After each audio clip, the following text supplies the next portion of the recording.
ഇന്ന് നമുക്ക് അജിത്തും തൃഷയും കേന്ദ്ര കഥാപാത്രത്തിലെത്തുന്ന വിടാമുയർച്ചി എന്ന തമിഴ് സിനിമയുടെ കഥ നോക്കിയാലോ. കഥയുടെ ചുരുക്കം എന്തെന്നാൽ, നായകനും നായികയും പ്രണയിച്ച് കല്യാണം കഴിച്ചവരാണ്.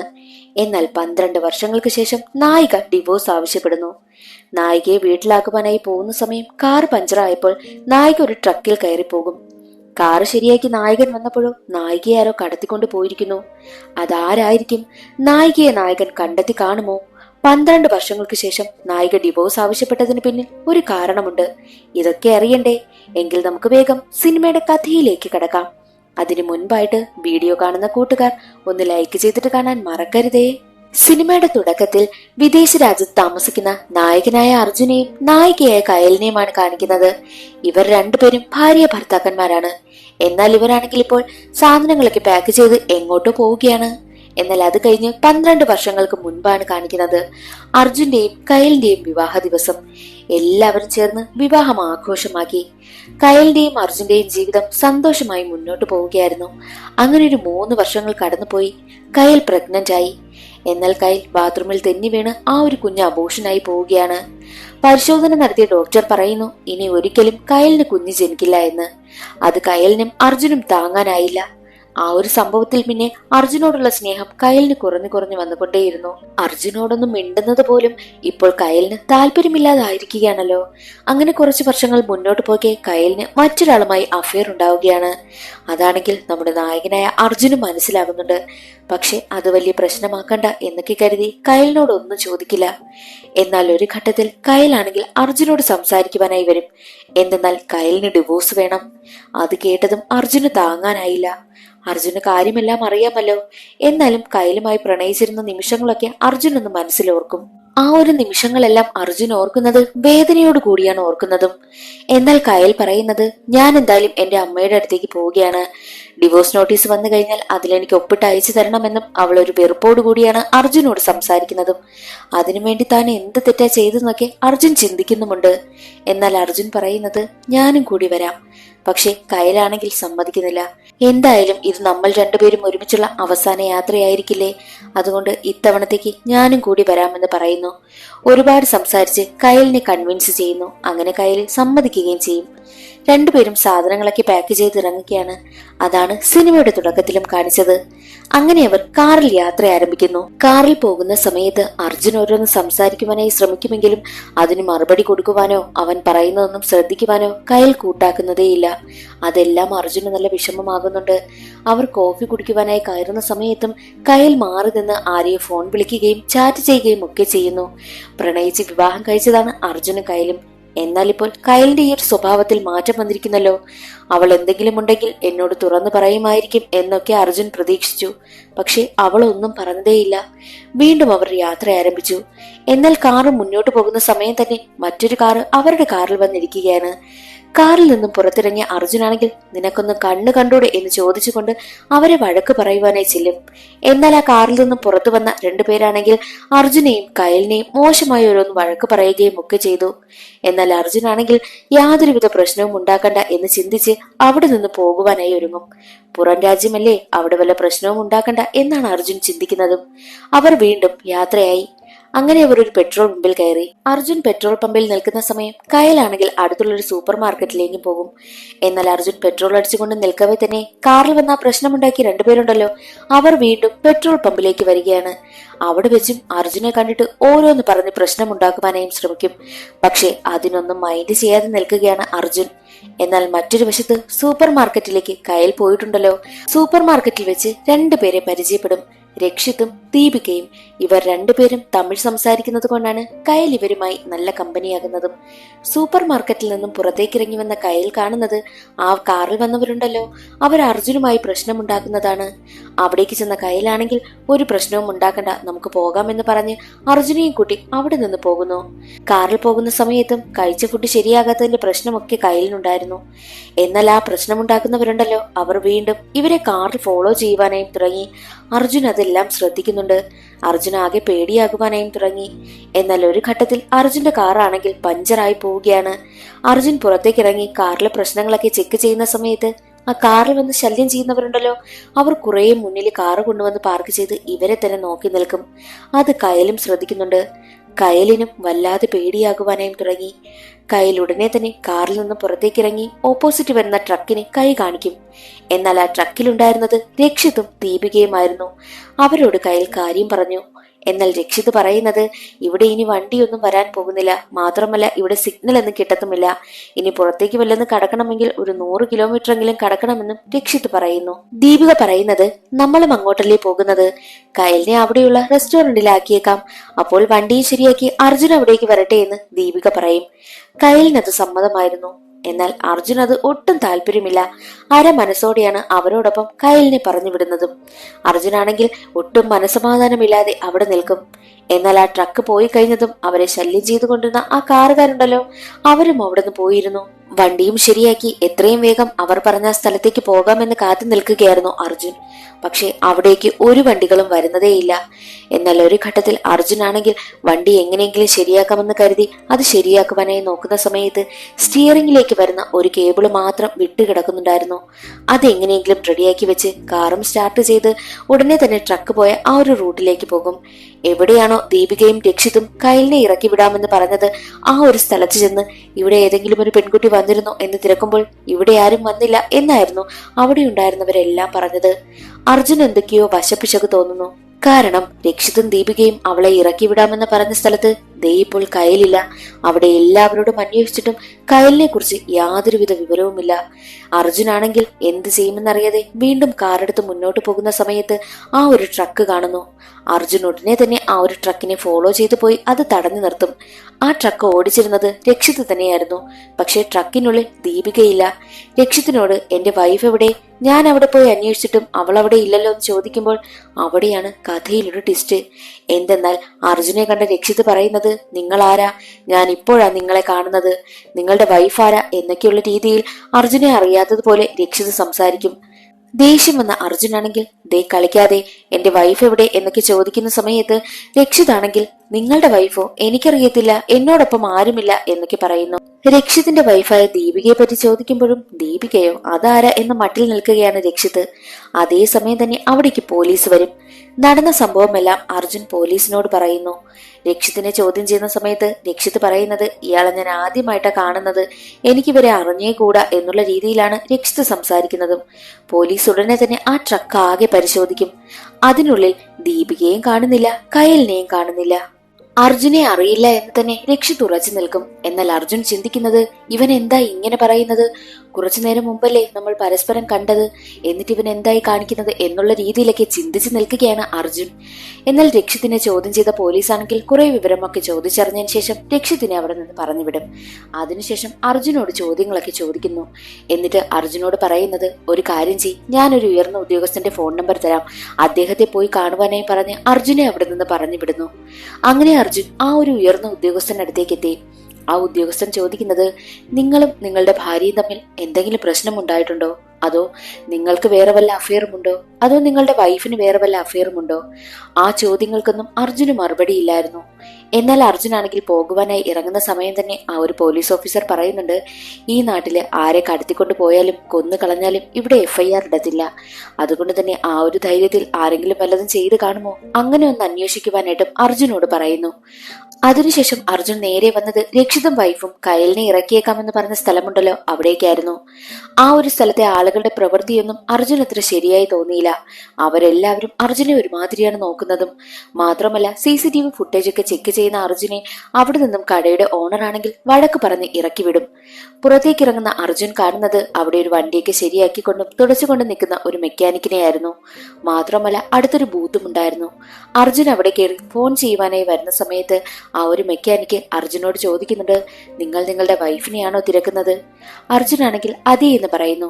ആ ഒരു മെക്കാനിക്കിനെ കണ്ടാൽ മാനസിക നില ശരിയല്ലാത്തതുപോലെയാണ് തോന്നുന്നത്. എന്നിട്ട് അയാൾ പറയുന്നത്, നിങ്ങളുടെ വൈഫിനെ ഒരാളും അയാളുടെ വൈഫും കൂടി കൊണ്ടുപോകുന്നത് ഞാൻ കണ്ടിരുന്നു, ദേ ഈ വഴിയാ പോയതെന്നും പറയുന്നു. ആ ഒരു മെക്കാനിക്ക് കാണിച്ചു കൊടുത്ത വഴിയെ അർജുൻ കാർ എടുത്തു പോകും.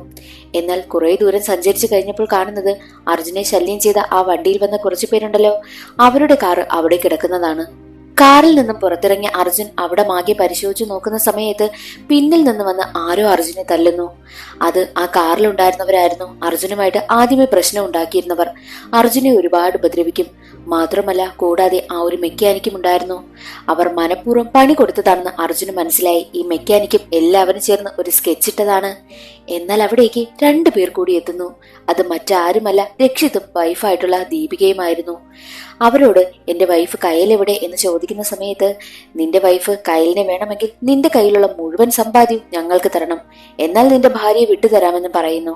നിങ്ങൾ എല്ലാവരും ചേർന്ന് പ്ലാൻ ചെയ്താണോ എന്റെ വൈഫിനെ കടത്തിയതെന്ന് അർജുൻ ചോദിക്കുന്ന സമയത്ത് രക്ഷിതും ദീപികയും പറയും, അല്ല, നിന്റെ വൈഫ് തന്നെയാണ് ഇതിന്റെ മാസ്റ്റർ ബ്രെയിൻ എന്ന് പറയുന്നു. അത് കേട്ടതും അർജുൻ ഞെട്ടിപ്പോകും. എന്നിട്ടവർ ഒരു സത്യം കൂടി അർജുനോട് തുറന്നു പറയുന്നു. നിന്റെ വൈഫിന് മറ്റൊരാളുമായി റിലേഷൻ ഉണ്ടായിരുന്ന കാര്യം നിനക്കതറിയാമല്ലോ. അവൾക്ക് അയാളുമായിട്ട് ഒരുമിച്ച് ജീവിക്കുന്നതിന് നീ ഒരു തടസ്സമായിരുന്നു. നീ ജീവിച്ചിരുന്നു കഴിഞ്ഞാൽ നീ ഡിവോഴ്സും കൊടുക്കത്തില്ല. പിന്നെ അയാളോടൊപ്പം ജീവിക്കുന്നതിൽ നീ ജീവിച്ചിരിക്കുന്നത് കയലിനൊരു ബുദ്ധിമുട്ടായിരിക്കും. അതുകൊണ്ട് നിന്നെ കൊന്നു കളയാനായിട്ടാണ് കയൽ നമ്മളോട് ഏർപ്പാടാക്കിയതും. പിന്നെ ഒരു കാര്യം, നിനക്ക് ജീവിക്കാനായിട്ട് അവസരമുണ്ട്. ഒന്നുകിൽ അവൾ തന്നതിനേക്കാൾ കൂടുതൽ കാശ് നീ ഞങ്ങൾക്ക് തരണം. അങ്ങനെയാണെങ്കിൽ നിന്നെ വെറുതെ വിടാം, നിന്റെ ഭാര്യയെ ഞങ്ങൾ കൊല്ലും. ഇല്ല എന്നുണ്ടെങ്കിൽ ഞങ്ങൾ പറഞ്ഞ കാശ് നീ ഞങ്ങൾക്ക് തന്നാൽ നിന്റെ ഭാര്യയെ നിനക്ക് വിട്ടുതരാമെന്നും അവർ പറയുന്നു. അത് കേട്ട് അർജുൻ ഒരു കാര്യം ചിന്തിക്കും. എന്തായാലും കയൽ ഒരിക്കലും അങ്ങനെ ചെയ്യത്തില്ല. ഇവർ പറയുന്നതൊന്നും സത്യമല്ല എന്ന കാര്യം അർജുൻ ചിന്തിക്കുന്നു.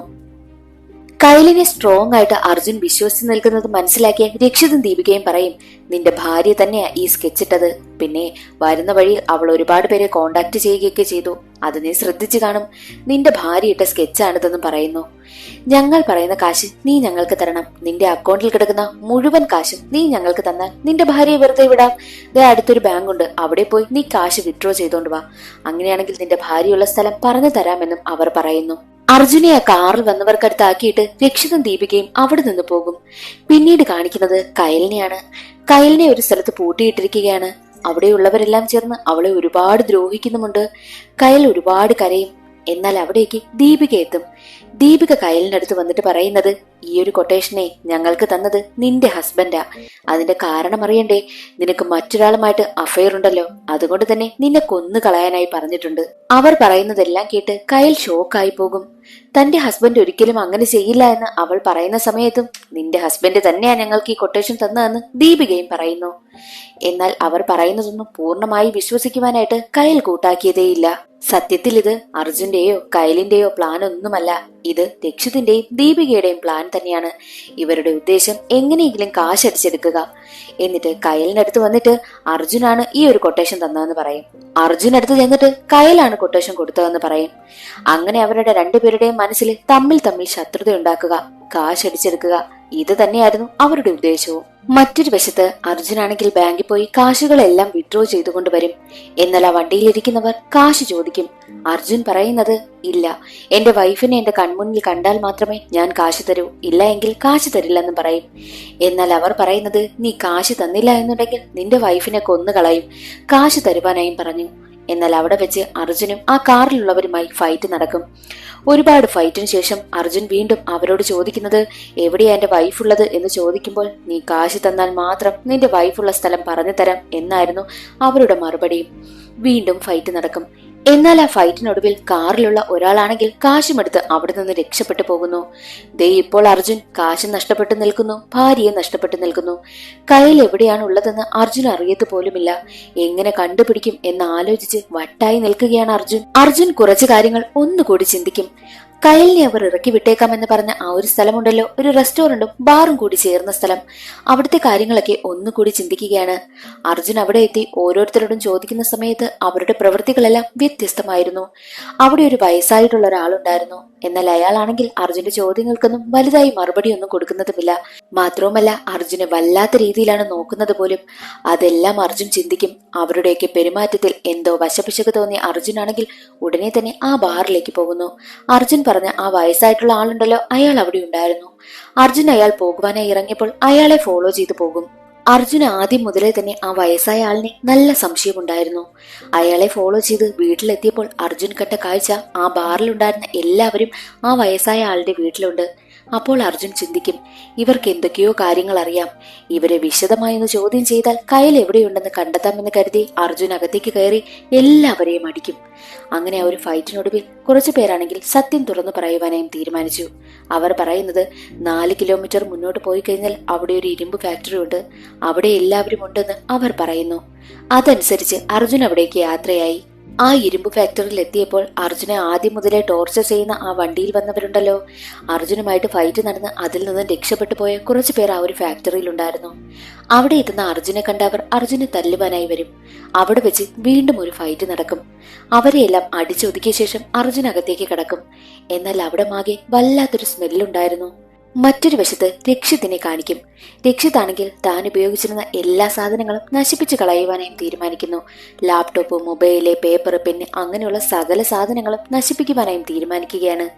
എന്തെന്നാൽ നമ്മളിവിടെ ഉണ്ടായിരുന്ന കാര്യം ഒരിക്കലും മറ്റാർക്കും അറിയാൻ പാടില്ല എന്നുള്ള ഉദ്ദേശത്തിലാണ് അത് നശിപ്പിക്കുവാനായും തീരുമാനിച്ച് ഒരു മെഷീനുള്ളിലേക്കിടും. ഫാക്ടറിക്കുള്ളിലേക്ക് കടന്ന അർജുനാണെങ്കിൽ ദീപികയുടെ കയ്യിൽ വന്ന് പെടുകയാണ്. ദീപികയുമായി ഒരു ഫൈറ്റ് നടക്കും. എന്നാൽ ദീപിക പറയുന്നത്, നിന്റെ വൈഫ് എപ്പോഴേ നരകത്തിലേക്ക് പോയി, നീ എന്തിനാ ഇനി അവളെ അന്വേഷിക്കുന്നത് എന്ന് ദീപിക പറയുമ്പോൾ അത് കേട്ട് അർജുന് ദേഷ്യം വരും. വീണ്ടും അവർ രണ്ടുപേരും തമ്മിൽ ഫൈറ്റ് നടക്കും. ഒരു ഘട്ടത്തിൽ ദീപിക കാല് തെന്നി ആസിഡിനുള്ളിലേക്ക് വീണ് അവൾ മരണപ്പെടുന്നു. അത് രക്ഷിത് കണ്ടുകൊണ്ടുവരും. രക്ഷിതിന് അത് സഹിക്കാനായി പറ്റിയില്ല. പിന്നീട് രക്ഷിതിനെയും ദീപികയും പറ്റിയുള്ള ഒരു ഫ്ലാഷ് ബാക്ക് ആണ് കാണിക്കുന്നത്. എന്തെന്നാൽ ഇവർ രണ്ടുപേരും ഒരു മെന്റൽ ഹെൽത്ത് സെന്ററിൽ ഉള്ളവരായിരുന്നു. ഇവർക്ക് മാനസികമായി ചെറിയ പ്രശ്നമുണ്ട്. എന്തെന്നാൽ പെട്ടെന്ന് ദേഷ്യപ്പെടും, പെട്ടെന്ന് സങ്കടപ്പെടും, പെട്ടെന്ന് സന്തോഷിക്കും. ചുരുക്കി പറഞ്ഞാൽ ഒരു സൈക്കോ പോലെ. ഇവർക്ക് ദേഷ്യം വന്നാൽ ഇവരെ പോലും കൺട്രോൾ ചെയ്യാനായും പറ്റത്തില്ല. അത് മനസ്സിലാക്കിയ ഇവരുടെ രണ്ടുപേരുടെയും വീട്ടുകാരാണ് ഇവരെ മെന്റൽ ഹെൽത്ത് സെന്ററിലേക്ക് മാറ്റിയത്. അവിടെ വെച്ചാണ് ഇവർ രണ്ടുപേരും പരസ്പരം പരിചയപ്പെടുന്നത്. പല തവണയായിട്ട് ദീപിക തന്റെ അച്ഛനോടും അമ്മയോടും ഇവിടെ നിന്ന് തന്നെ കൊണ്ടുപോകണമെന്ന് പറഞ്ഞ് ലെറ്റർ അയച്ചിരുന്നു. പക്ഷെ ആ ലെറ്റർ ഒന്നും അവർ മൈൻഡ് ചെയ്തതേയില്ല. ദീപികയെ അവർ പുറത്തിറക്കിയതുമില്ല. എന്നാൽ അവൾ രക്ഷിതിനോട് നമുക്കിവിടെ നിന്ന് രക്ഷപ്പെടണമെന്ന് പലപ്പോഴും പറഞ്ഞിരുന്നു. വീട്ടുകാരാൽ സാധിക്കാത്തത് രക്ഷിത വഴി അവൾ സാധിച്ചെടുത്തു.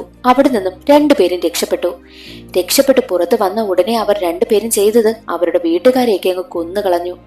ഇതുവരെയും ആരാലും പിടിക്കപ്പെടാൻ പറ്റാത്ത, അടയാളം പോലും തിരിച്ചറിയാൻ പറ്റാത്ത വിധമാണ് ഇവർ രണ്ടുപേരും ജീവിച്ചു പോകുന്നതും. ഫ്ലാഷ് ബാക്ക് അവിടെ അവസാനിക്കുന്നു. ദീപിക മരിച്ചതിന്റെ ദേഷ്യം താങ്ങാനാകാതെ രക്ഷിതാണെങ്കിൽ അലറുകയാണ്. അവിടെ വെച്ച് അവർ രണ്ടുപേരും തമ്മിൽ ഫൈറ്റ് നടക്കുന്നുണ്ട്. എന്നാൽ ആ ഫൈറ്റിനിടയിലാണെങ്കിൽ അർജുൻ ചോദിക്കുന്നുണ്ട്, കയൽ എവിടെയാ? പക്ഷെ അതിന് രക്ഷിതാണെങ്കിൽ മറുപടി കൊടുക്കത്തേയില്ല. എന്നോടൊപ്പമുള്ള എല്ലാവരും പോയി, ദേ ഇപ്പോൾ ദീപികയും പോയി. കയൽ എവിടെയുണ്ടെന്ന് ഞാൻ പറയത്തില്ല എന്ന് തന്നെ രക്ഷിത് പറയും. അത് കേട്ട് അർജുൻ ഒരുപാട് ദേഷ്യം വന്നു. അർജുനാണെങ്കിൽ നിന്നെ ഞാൻ കൊന്നുകളയുമെന്ന് പറഞ്ഞിട്ട് പോലും കയൽ എവിടെയുണ്ടെന്ന് പറയുവാനായിട്ട് രക്ഷിത് കൂട്ടാക്കിയില്ല. എന്നാൽ രക്ഷിത് തനിയെ തന്നെ ഒരു മെഷീനിൽ ചെന്ന് അകപ്പെട്ട് മരണപ്പെട്ടു പോവുകയും ചെയ്യുന്നു. അർജുന്റെ മുന്നിലുള്ള എല്ലാ വഴികളും അടഞ്ഞു. ഇനി എങ്ങനെയാ കയലിനെ കണ്ടുപിടിക്കുക എന്ന് ചിന്തിച്ച് ആ ഒരു ഫാക്ടറി മുഴുവൻ അവൻ അന്വേഷിക്കും. പക്ഷെ കയലിനെ കണ്ടെത്തുവാനായും പറ്റിയില്ല. കയലുള്ളതിന്റെ സൂചനയായിട്ട് ഒന്നും തന്നെ അവൻ അവിടുന്ന് കിട്ടിയതുമില്ല. എല്ലാം പക്ക അവർ ക്ലിയർ ചെയ്തിരുന്നു. കയലിനെ രക്ഷിക്കാനാകാതെ വളരെ സങ്കടപ്പെട്ട് അർജുൻ നിൽക്കുന്ന സമയത്തായിരുന്നു അവിടെ ഒരു നായ് വന്ന് അവിടെ മാകെ തോണ്ടുന്നത് അവൻ കാണുന്നത്. ആ നായെ അവിടെ നിന്ന് ഓടിച്ചു കളയുന്നു. എന്നാൽ ആ നായ് തോണ്ടിയ ഭാഗത്ത് ഒരു അറയുണ്ടായിരുന്നു. ആ ഒരു അറ തുറന്ന് താഴേക്ക് ഇറങ്ങിപ്പോയപ്പോൾ അവിടെ ബോധം കെട്ട് കിടക്കുന്ന കയലിനെ കാണും. ആ ഒരു അറയ്ക്കുള്ളിലായിരുന്നു രക്ഷിതും കൂട്ടരും കയലിനെ മറച്ചു വെച്ചിരുന്നതും. പക്ഷേ കയലിന് ജീവനുണ്ടായിരുന്നു. അവളെ അവിടെ നിന്ന് അർജുൻ രക്ഷിച്ച് പുറത്തേക്ക് കൊണ്ടുവരും. ഒരുവിധം രക്ഷപ്പെട്ട കയലിനെ നേരെ അർജുൻ കൂട്ടിക്കൊണ്ടു പോകുന്നത് കയലിന്റെ അമ്മ വീട്ടിലേക്കായിരുന്നു. അവിടെ കൊണ്ടുവന്നാക്കിയിട്ട് അർജുൻ പോകുവാനായി ഇറങ്ങും. ഇത്രയും സംഭവിച്ചിട്ടും കയൽ ഡിവോഴ്സ് വേണമെന്ന് പറഞ്ഞിട്ടും കയലിന്റെ അഫെയർ അറിഞ്ഞിട്ടും കൂടിയും അർജുൻ ഇതുവരെയും അവളോടുള്ള സ്നേഹത്തിൽ ഒരു തരി പോലും കുറവ് വന്നിട്ടേയില്ല. അർജുൻ ജീവൻ പോലും പണയം വെച്ചാണ് തന്നെ രക്ഷിച്ചതെന്ന് കയലിനിപ്പോൾ മനസ്സിലായല്ലോ. അർജുൻ പോകുവാനായി ഇറങ്ങിയ സമയം പിന്നാലെ കരഞ്ഞുകൊണ്ട് ഓടി വന്ന കയലാണെങ്കിൽ അർജുനോട് ചോദിക്കും, ഞാൻ നിന്നോട് ഡിവോഴ്സ് ആവശ്യപ്പെട്ടിട്ട് പോലും നീ എന്തിനാ എന്നെ രക്ഷിച്ചത് എന്ന് ചോദിക്കുമ്പോൾ അർജുൻ പറയുന്നത്, ഞാൻ നിന്നെ യഥാർത്ഥമായിട്ടാണ് പ്രണയിച്ചത്. ഇതുവരെയും നിന്നോടുള്ള സ്നേഹത്തിന് എനിക്ക് ഒരു തരി കുറവ് പോലും വന്നിട്ടില്ല എന്നുള്ള കാര്യം അർജുൻ പറയുന്നു. കയൽ പറയുന്നത്, എനിക്ക് ഡിവോഴ്സ് ഒന്നും വേണ്ട, നമുക്ക് രണ്ടുപേർക്കും സന്തോഷത്തോടു കൂടി ഒരുമിച്ച് ജീവിക്കാമെന്ന് പറയുന്നു. അങ്ങനെ അർജുനും കയലും ഒന്നാവുകയാണ്. അതും കാണിച്ചുകൊണ്ട് സിനിമയുടെ കഥ അവിടെ അവസാനിക്കുന്നു. ഇന്നത്തെ ഈ ഒരു വീഡിയോ എല്ലാവർക്കും ഇഷ്ടമായെന്ന് കരുതുന്നു. ഇഷ്ടമായാൽ ഒന്ന് ലൈക്ക് ചെയ്ത് സപ്പോർട്ട് ചെയ്യാനും ചാനൽ ഇഷ്ടമായാൽ സബ്സ്ക്രൈബ് ചെയ്യാനും മറക്കരുതേ. അടുത്തൊരു സിനിമയുടെ കഥയിൽ കാണാം. അതുവരെ എല്ലാവർക്കും ബൈ.